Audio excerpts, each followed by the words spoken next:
Salut les fans d'apiculture, j'espère que tu vas bien. Bienvenue sur cette nouvelle vidéo des amusettes du mercredi. Si tu es nouveau sur la chaîne, bienvenue sur la chaîne de la Fabrique Hippique, la chaîne d'apiculture qui répond à tes questions toutes les semaines. Si ce n'est pas déjà fait, en dessous tu as l'e-book offert des 10 plantes mellifères utiles aux abeilles pour toute la saison et aussi le lien pour te diriger pour découvrir nos différentes formations en France. Allez, on va attaquer avec la première question.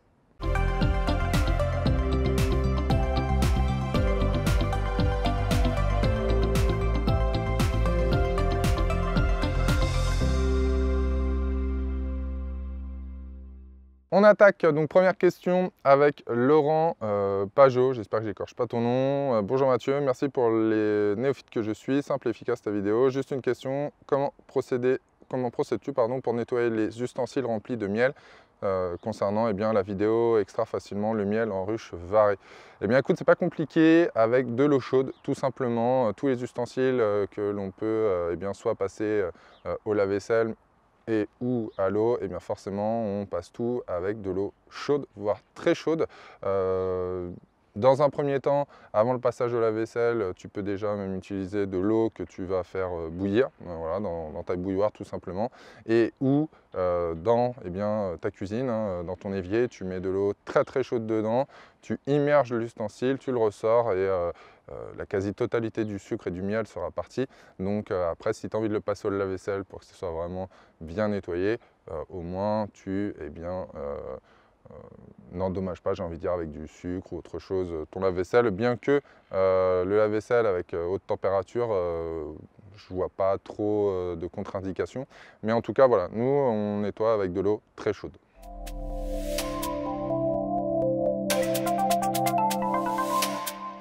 Nouvelle question de Géraldine Niut qui me dit « Salut Mathieu, si tu es dans la Loire, je comptais faire un essaim avec la méthode éventail et laisser faire la nature pour la deuxième reine de la deuxième ruche. Mais tu dis qu'il faut prévoir une reine avant. Alors je ne sais plus quoi faire. Ça concerne sur faire un essaim, diviser une ruche, débuter début ou fin de saison, pourquoi? Alors dans le cas de figure où je te parle de faire justement, de faire une division mais de prévoir une reine avant, ça concerne en fait le cas de figure où on est en fin de saison, d'accord, et où tu vas faire des essaims à hiverner.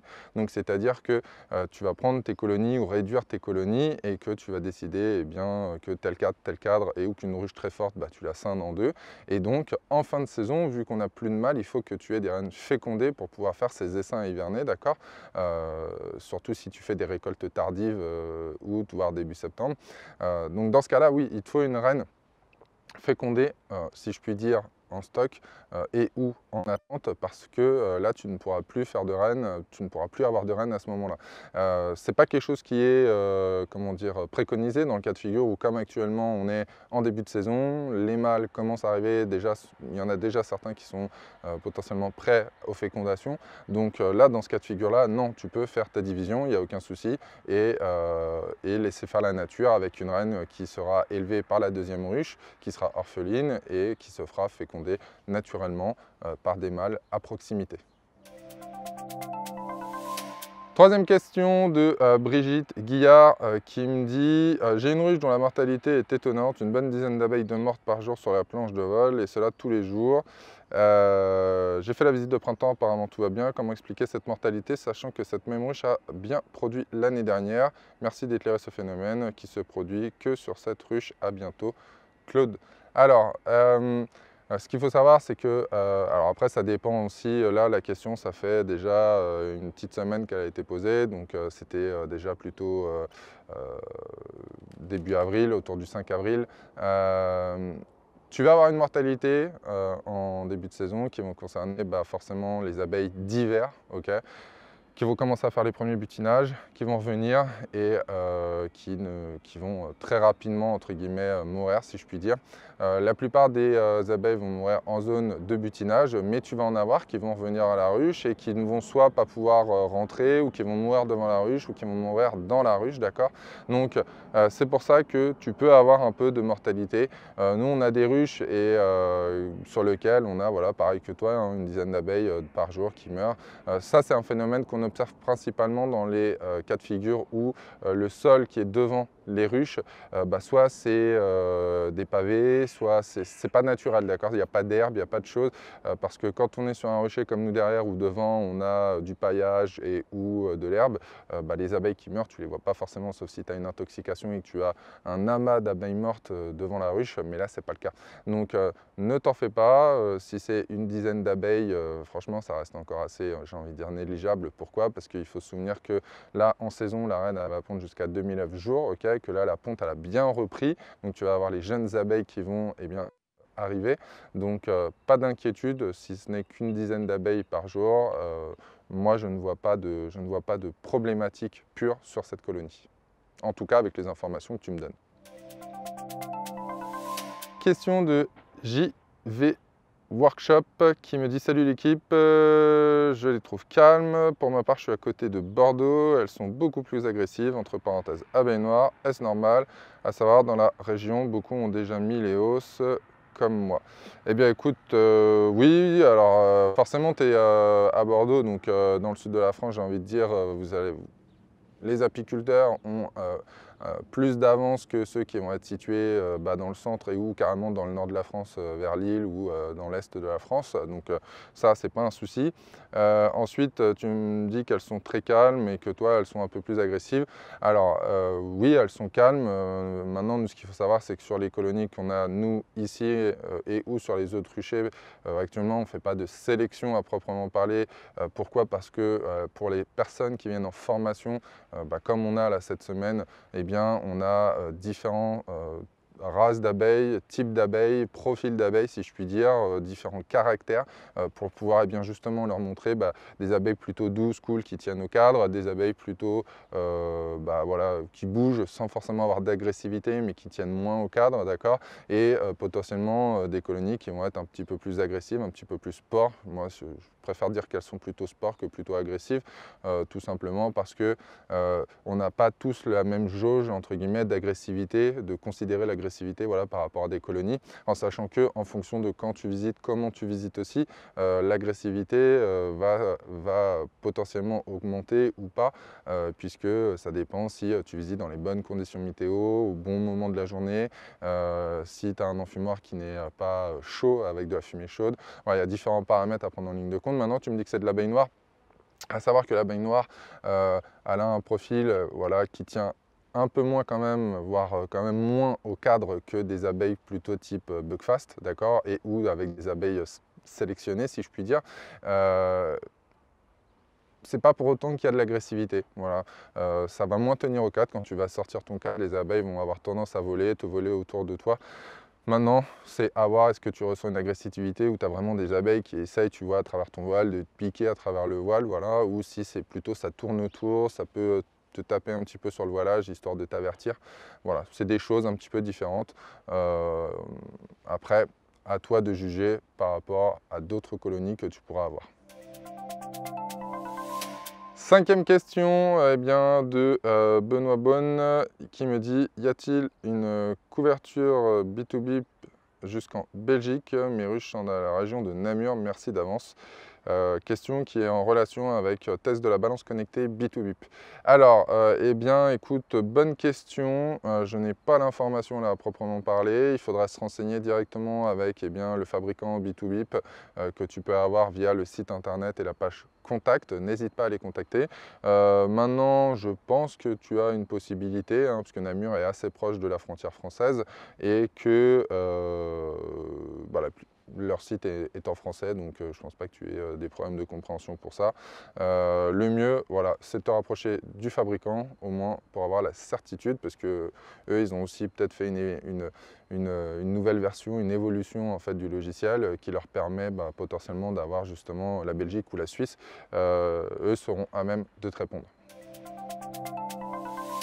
Autre question de Pascal Palaise qui me dit: mon voisin possède 4 ruches, elles sont à distance préconisée, mais je suis continuellement attaqué et piqué. Pour info, en 2021, 7 fois. Que puis-je faire pour bricoler dans mon jardin sans être agressé par les abeilles? Merci pour vos conseils. Alors, si si les colonies sont orientées vers ton jardin, bah, écoute, je te conseille de soit mettre ou de voir avec ton voisin d'un commun accord pour que vous puissiez mettre des palissades, j'ai envie de dire, en bois et ou eh bien, des haies de végétaux tout simplement, voilà, pour que les abeilles soient, on va dire, à une hauteur d'envol le plus haut possible, hein. À ce moment-là, voire même à monter à 2,50 m si tu as des tuyas, une haie végétale, quelque chose, voilà, que tu peux laisser pousser, si je puis dire. Après, malheureusement, si eh bien, les préconisations sont respectées, là, il faut voir avec ton voisin, si je puis dire, pour voir eh bien, quelle est la problématique de tes piqûres, de tes attaques, si tu me dis que ce sont des attaques. Est-ce qu'il y a une essence florale qui les attire plus que d'autres? Est-ce que tu as une piscine qui fait que peut-être qu'elles viennent se ravitailler chez toi ou un point d'eau? Voilà, il y a différents éléments comme ça qu'il faut prendre en compte et qu'il faudra prendre en compte aussi avec ton voisin, il faut en discuter avec lui. Des colonies qui peuvent être vraiment très agressives, à ce moment-là, à voir s'il y a besoin de déplacer des ruches, peut-être de faire une division pour avoir une nouvelle reine peut-être plus calme. Voilà. Il y a des choses à faire, il y a des choses à voir. Malheureusement, je n'ai pas l'ensemble des informations par rapport à ça. Je n'ai pas aussi les positionnements, l'orientation, toute la pratique de cet apiculteur. Donc, je ne pourrais pas te donner plus d'infos que ça. Mais voilà, il y a des possibilités. Déjà, ne serait-ce que d'avoir, comme je te l'indique, une palissade ou une haie végétale, voilà, de 2 mètres, 2 mètres, voire même 2,50 m, hein, pour essayer qu'elle passe le plus haut possible. Est-ce que quand tu te fais piquer, c'est quand tu passes la tondeuse, le rotophile? Est-ce que c'est quand tu fais un repas entre amis? Voilà, c'est des informations comme ça que je n'ai pas et sur lesquelles malheureusement je ne peux pas t'aider plus que ça. Dernière question de cette vidéo des amusettes de cette semaine qui va être de Polo qui me dit concernant eh bien, la vidéo sur comment savoir si mes colonies vont être au top pour la saison. Vidéo très instructive, la Kenyane est impressionnante, j'ai fait la visite de printemps des miennes jeudi dernier et le couvain operculé ne font guère plus que le diamètre d'un pamplemousse sur 4 ou 5 cadres.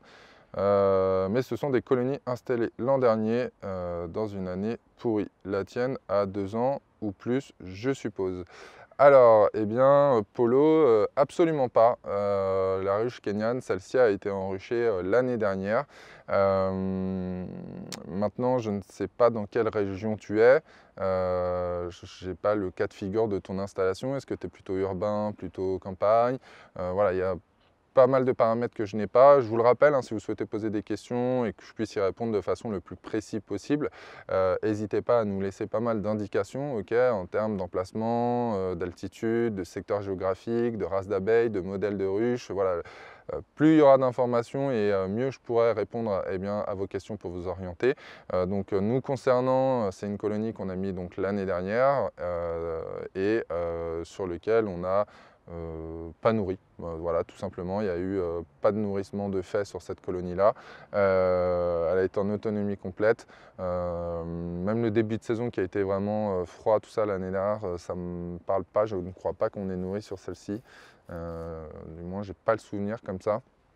Donc c'est une colonie forte, une très belle colonie comme tu as pu le voir dans la vidéo, sur laquelle là nous on a effectué une division pour peupler d'autres ruches kenyanes.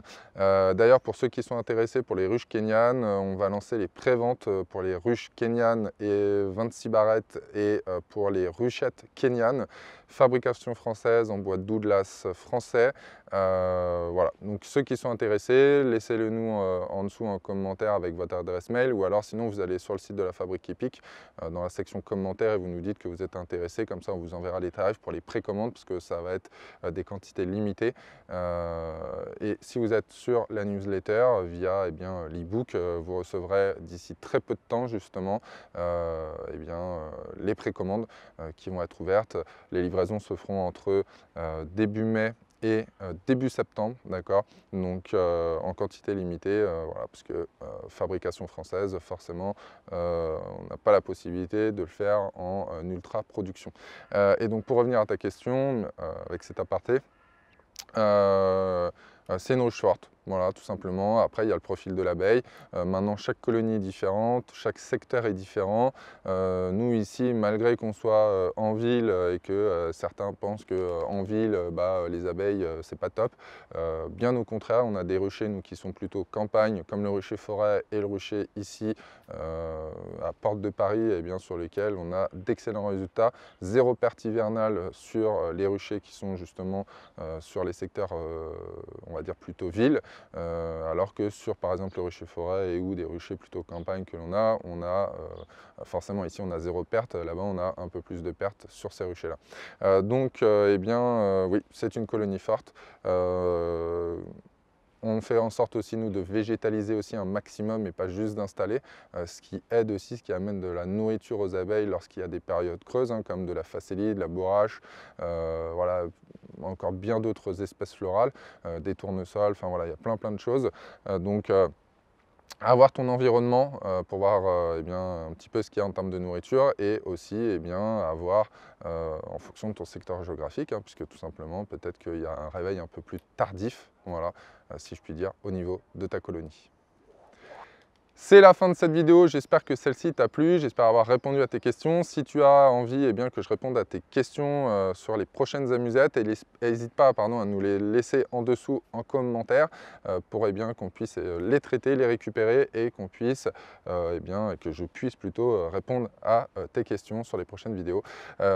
Si celle-ci t'a plu, n'hésite pas à mettre un gros pouce bleu en dessous de la vidéo, à la partager à des amis à toi potentiellement apiculteurs. Et quant à moi, je te dis à bientôt sur une prochaine vidéo. Ciao, ciao!